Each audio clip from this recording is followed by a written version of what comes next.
Alors dans ce tutoriel, je vais vous présenter tout l'intérêt des séquences dans Kdenlive. Alors pour cela, je vais utiliser Kdenlive dans sa version 23.08.4, donc la dernière version, sous Linux Mageia avec un environnement de bureau XFCE. Alors jusqu'à présent, il n'y avait qu'une seule timeline dans un projet Kdenlive. Alors pour des projets complexes, elle devenait vue très surchargée et le montage devenait complexe et on perdait beaucoup de temps pour s'y retrouver. L'intérêt des séquences, c'est de décomposer en fait le projet en un ensemble de sous-projets. Chaque sous-projet dispose d'une timeline spécifique qu'on appelle séquence. On gagne ainsi en lisibilité, en rapidité de montage. Donc je vais illustrer tout ça avec un projet déjà finalisé.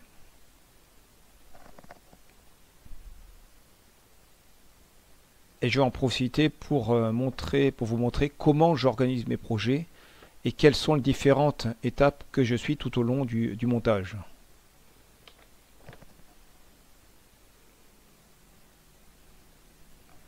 Alors tout d'abord, j'organise mes fichiers dans la zone source du projet avec des dossiers et sous-dossiers.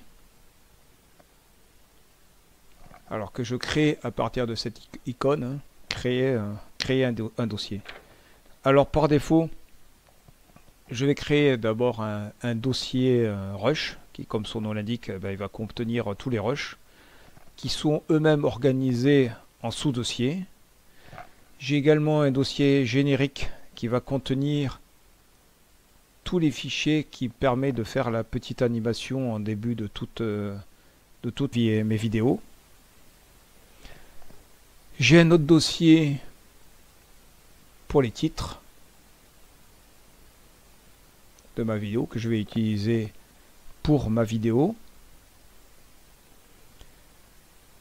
J'ai un dossier pour les vidéos stabilisées. Donc je vous rappelle, les vidéos stabilisées. Donc on stabilise les vidéos à partir de ce menu ici, stabiliser.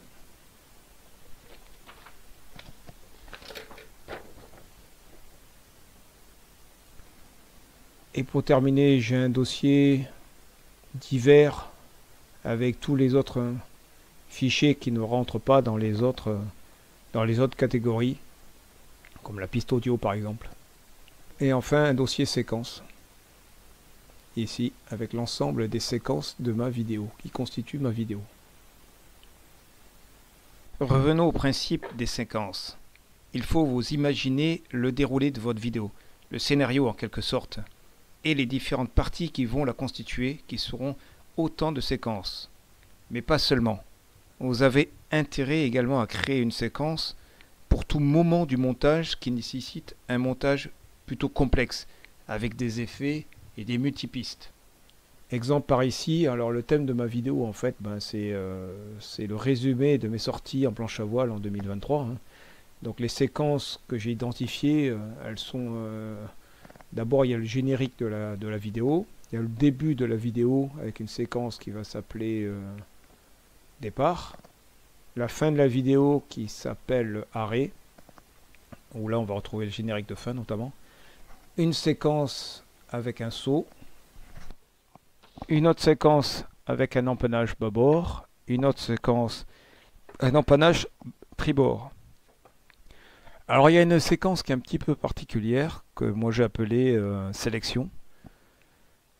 Alors ça me permet de vous expliquer un petit peu comment je m'y prends moi pour les montages. Alors d'abord, je crée, à la création d'un projet, en fait on n'a pas toutes ces séquences, donc on va créer une séquence à partir de ce menu là, donc add séquence. Donc je commence toujours par la séquence sélection et après je rajoute éventuellement les autres séquences.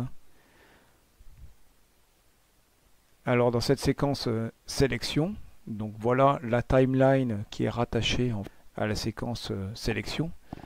Je vais balayer et visualiser tous les rushs et je glisserai, donc par exemple ici, et je vais glisser entre les bouts de vidéos qui me paraissent utilisables dans la séquence dans la séquence sélection. Alors une fois qu'on a terminé ce travail de sélection assez laborieux, on se retrouve ensuite avec nos sélections de bouts de vidéo exploitables dans cette timeline, rangée totalement dans le désordre. Et je n'ai plus besoin de revenir sur les rushs par la suite, en plus lors du montage vidéo, une fois que la sélection est terminée. Dans la suite du montage, pour déplacer une sélection de vidéos dans une autre séquence, je procède tout simplement par copier-coller. Copier, et puis après, si je veux coller ici, je vais tout simplement faire coller.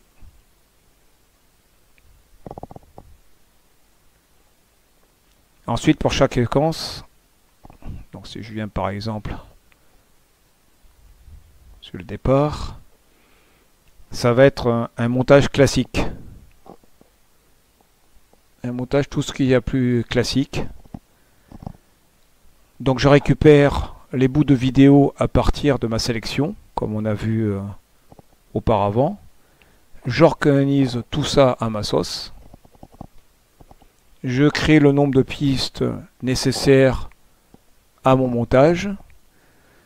Je rajoute mes effets, je rajoute mes transitions. Et ainsi de suite pour toutes les séquences. Le générique, le saut, le jibe à bord, le jibe tribord. Alors comme on peut voir, chacune des timelines en fait spécifiques dispose de son nom particulier de pistes, avec l'échelle en fait de visualisation qui peut être différent d'une séquence, d'une timeline à une autre, avec des effets qui sont évidemment différents d'une séquence à une autre.